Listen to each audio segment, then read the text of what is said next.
Algunos territorios de nuestro planeta llevan una doble vida. Una parte del año son húmedos y otras secos. Esto ocurre en muchas zonas de distintos continentes. Norteamérica, amplias zonas de África, de Asia, Australia o Sudamérica. En la península ibérica, la temporalidad se remarca entre las estaciones lluviosas del invierno y la primavera, que son seguidas de veranos muy secos, sobre todo en la zona central y el sur.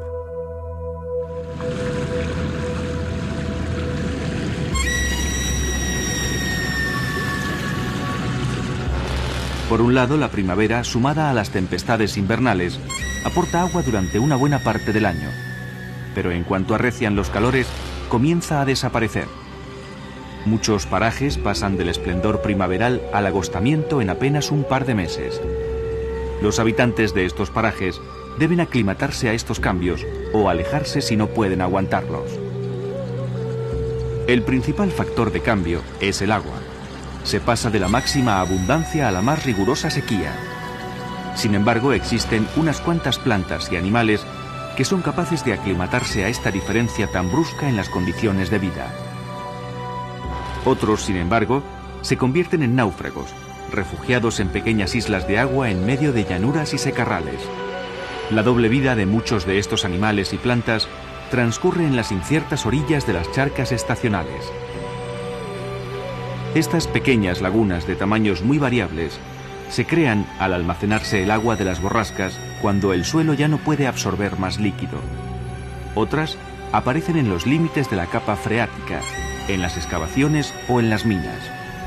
Sea cual sea su origen, su evolución a lo largo del año suele ser idéntica y son visitadas por los mismos animales. Incluso en las llanuras se almacena agua a final del invierno.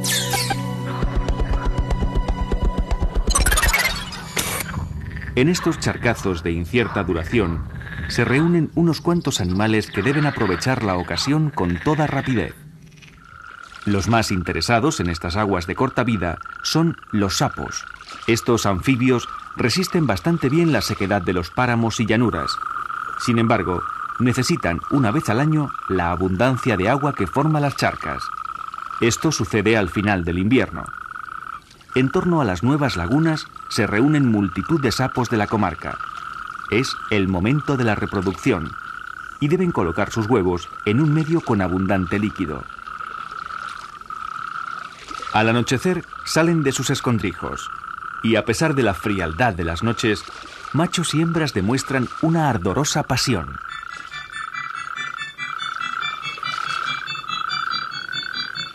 Los machos comienzan sus cantos de amor. Las hembras se dejan seducir por el mejor cantor.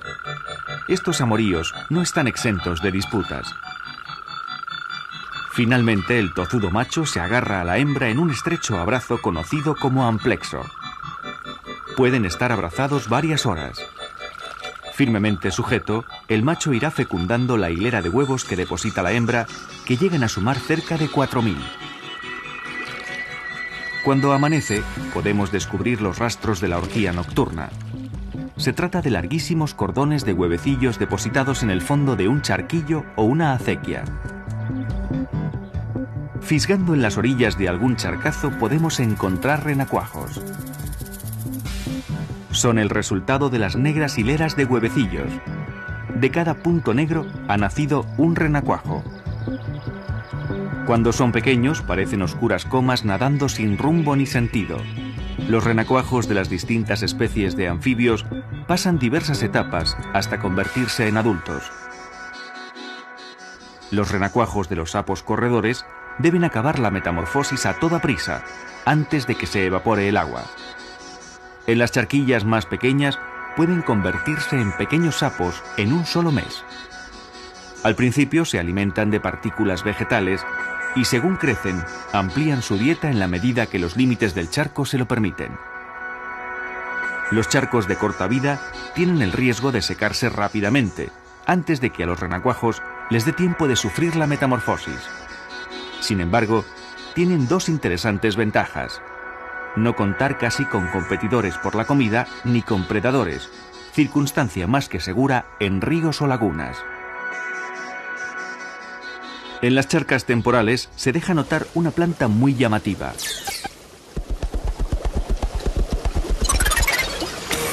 Los ranúnculos son bastante frecuentes en las lagunas temporales.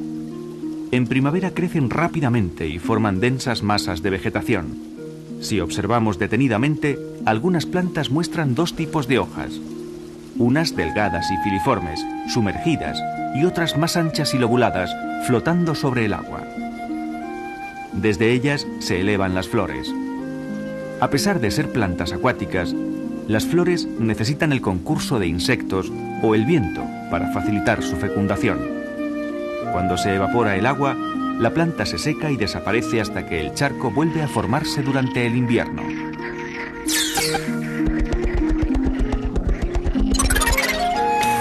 Otras plantas usuales en las lagunas temporales son las lentejas de agua.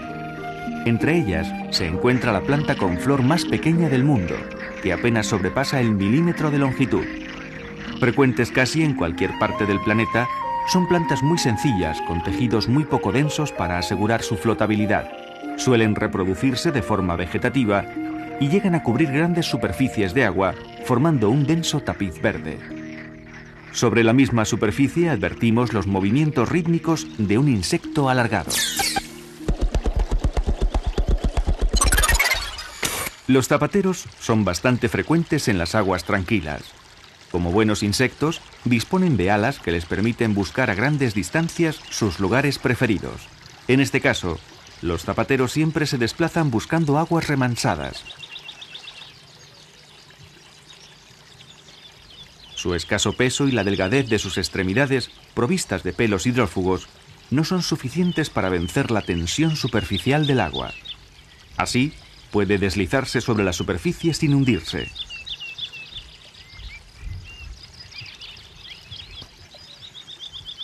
Ágiles y rápidos, cazan pequeños insectos que pululan sobre la lámina de agua. Atrapada una mosca, la sujeta con las patas delanteras, mientras succiona sus jugos con su delgada y puntiaguda probóscide.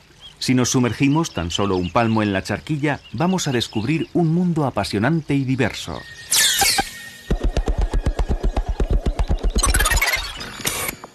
Es asombrosa la cantidad de vida que puede albergar un poco de agua que se almacena temporalmente. Los invertebrados que nadan por las escasas aguas nos producen la misma sensación que las multitudes de una gran ciudad. Entre tanto movimiento distinguimos a un animal de aspecto muy feroz. Se trata de las larvas de las libélulas. Mientras viven en el agua, antes de la metamorfosis, se alimentan de otros animales.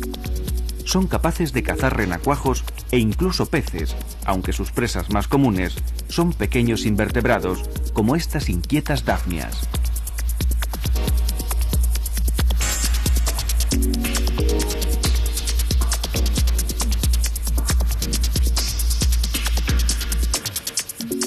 El método de captura es sorprendente y muy eficaz. Sus mandíbulas se desplazan a distancia para agarrar a sus víctimas. Tienen forma de doble bisagra, que se despliega a una increíble velocidad para capturar al animalillo.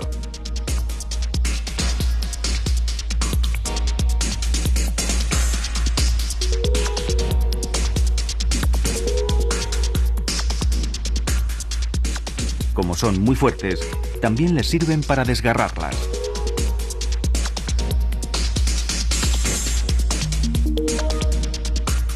Pasado el ecuador de la primavera, bien alimentadas, llega el momento de la metamorfosis.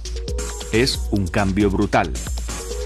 Adaptados a respirar, moverse o comer en un medio líquido, tienen que modificar su cuerpo para una vida nueva, en un ambiente seco, grávido y aéreo.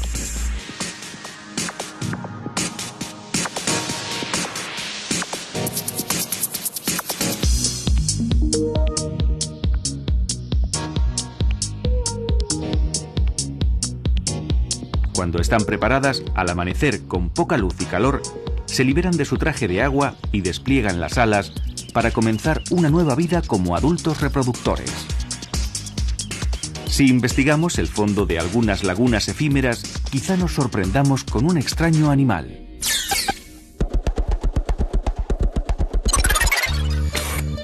A primera vista, nos recuerda a unos seres desaparecidos hace muchos millones de años. Es un crustáceo muy parecido a los extintos trilobites. Un gran caparazón les protege la cabeza y gran parte del cuerpo. La parte inferior está provista de numerosas patas que baten sincrónicamente para moverse y, al mismo tiempo, conducir hasta la boca las partículas y los pequeños animales de los que se alimenta. Solo lo observaremos en algunas lagunas, porque no es muy abundante. En Inglaterra, solo se localiza en una charca temporal que está estrictamente protegida.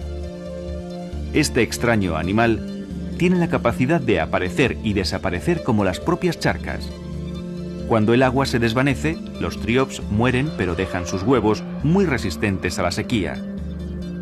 Estos diminutos huevos soportan perfectamente la estación seca, incluso durante varios años. En cuanto las condiciones ambientales son favorables, eclosionan y los triops recolonizan las nuevas lagunas y sobreviven mientras las condiciones les son favorables. Pero en los charcos más duraderos encontraremos otros invertebrados mucho más abundantes. También se trata de un crustáceo de agua dulce. Las pulgas de agua, o dafnias, son muy corrientes en las aguas continentales. Por supuesto, aparecen también en las charcas estacionales.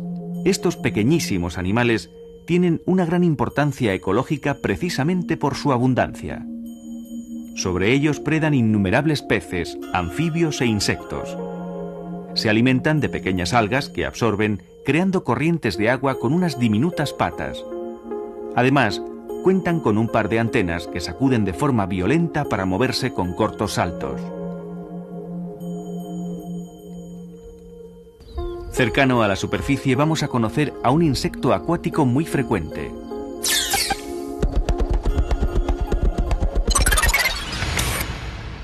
Es el nadador de espaldas o notonecta.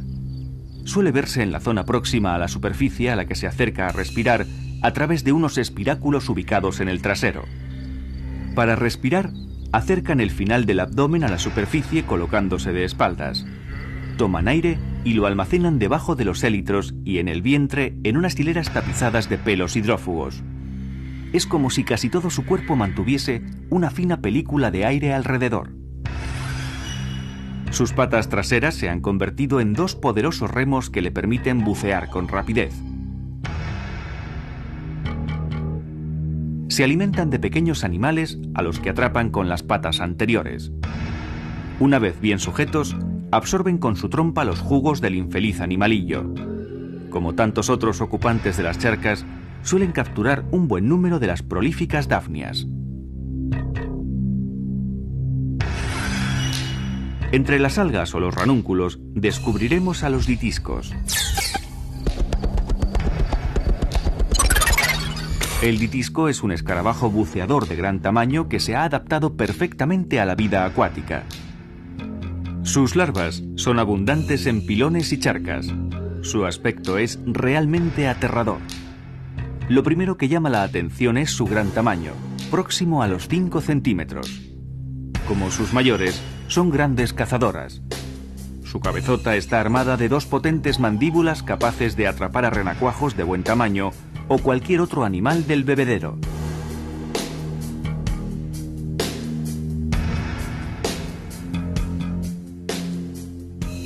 La rapidez de sus ataques sorprende a los indefensos renacuajos.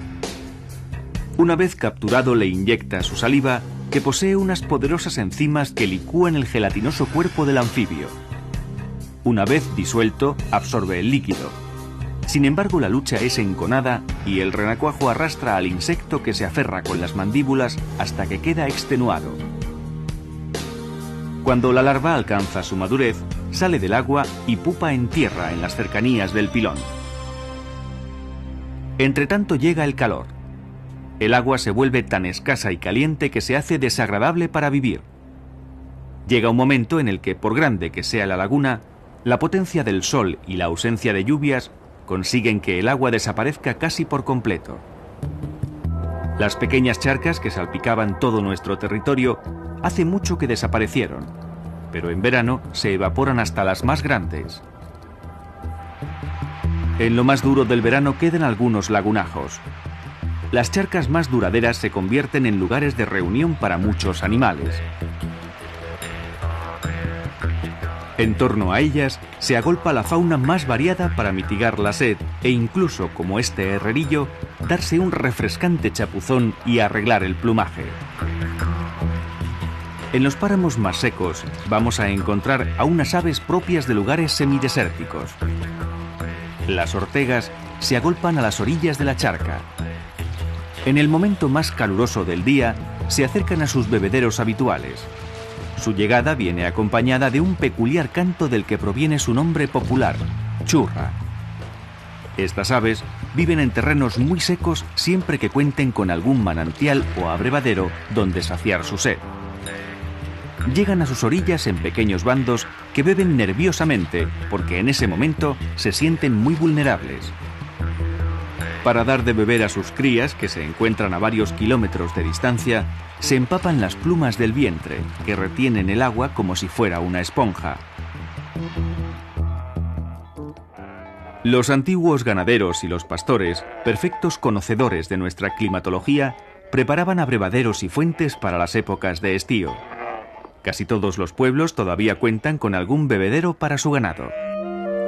Como el agua siempre es escasa, es la mejor manera de administrarla durante la época de la sequía. Todavía hoy cumplen su función. Precisamente estos retales de agua que salpican nuestros paisajes se han constituido en el refugio de muchos animales silvestres. En principio están pensados para que ovejas o vacas puedan beber cómodamente. Sin embargo, los pilones bajos facilitan la colonización de algunos animales. Las paredes rugosas posibilitan que se agarren plantas y algas que servirán de refugio a otros invertebrados o a sus puestas.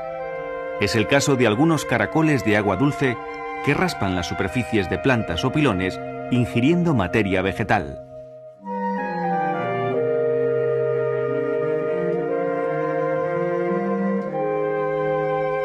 Los pilones y abrevaderos se convierten durante el verano en un pequeño ecosistema, imprescindible para la supervivencia de multitud de seres. En los bordes del pilón se van alternando distintas aves. Allí encuentran el agua necesaria para beber. Las palomas, los gorriones y los estorninos frecuentan cotidianamente los abrevaderos. Casi todos a estas alturas ya han terminado de criar y revolotean en numerosos bandos para el baño cotidiano. Solo los animales más acostumbrados a la presencia humana soportan con normalidad la cercanía de estos lugares a los pueblos. Incluso las ágiles y certeras golondrinas aprovechan la estrechez del pilón. Pero estos bebederos son la residencia de otros cuantos animales.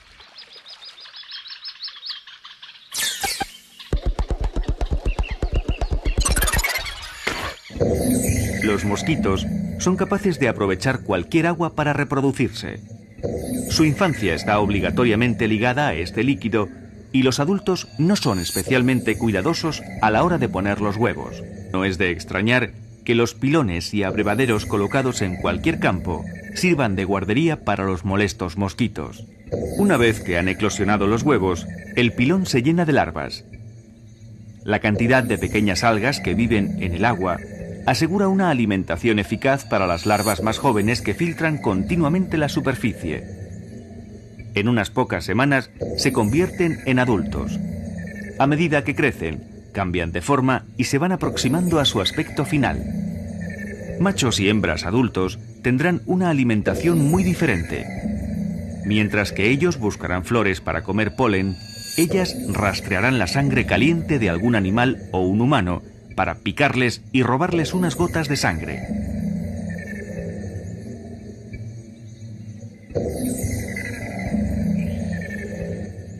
Las cuatro paredes de los pilones encierran animales muy populares.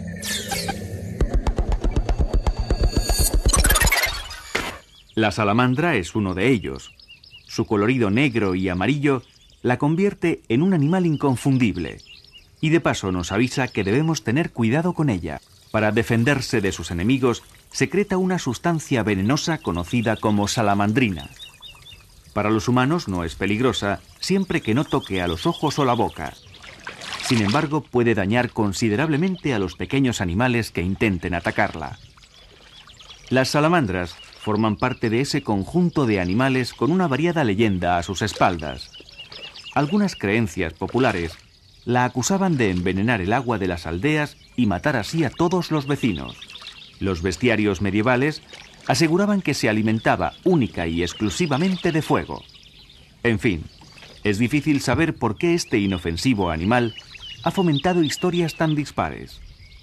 Ahora, en primavera, las salamandras suelen acercarse a estos lugares a depositar sus huevos.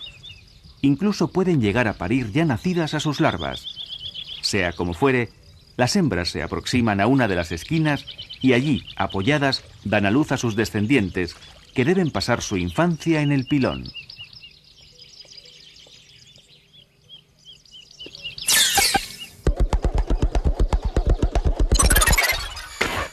Bastante más desconocido, el gallipato se sumerge con frecuencia en estas aguas tranquilas. Es un animal muy ligado a las aguas remansadas y suele acercarse a los aljibes, las piscinas o los pilones. Nos encontramos ante un endemismo que solo habita la península ibérica y el norte de Marruecos. Es relativamente abundante en regiones de clima mediterráneo. A pesar de su dependencia del agua, rehúye las zonas norteñas o los fríos ecosistemas montañosos. Su cabezota grande y comprimida ostenta una boca amplia que le permite cazar todo tipo de invertebrados, insectos, lombrices, crustáceos, incluso se despacha muy a gusto con restos de carroña o algún vegetal.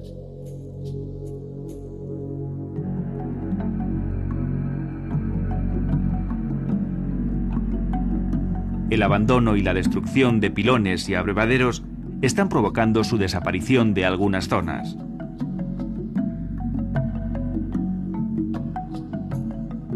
Según nos desplacemos por la península, encontraremos en los pilones huéspedes muy distintos.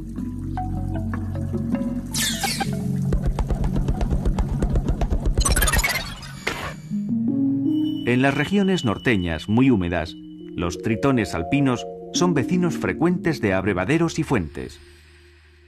En ellos completan su ciclo vital. Son los urodelos de más bello colorido, sobre todo en la época nupcial, cuando el macho muestra sus mejores galas y extiende las crestas de cola y espalda. Su vida la reparten entre la tierra y el agua.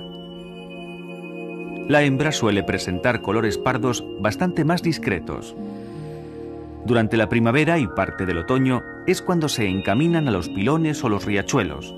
El resto del año suelen vagar por las tierras húmedas. Mientras están en el agua, transcurre la época de celo.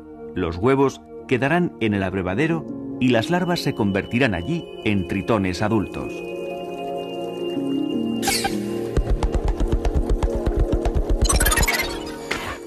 Pero estos recoletos ecosistemas también cuentan con un predador especializado en medios acuáticos.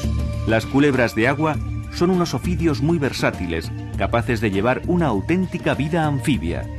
Sin duda se trata del reptil que más querencia y necesidad tiene de vivir en ambientes húmedos. La podemos encontrar desde las orillas de ríos o lagunas hasta acequias y pilones. Su adaptación es tal que nada con inusitada agilidad y es capaz de sumergirse en el líquido cerca de un cuarto de hora.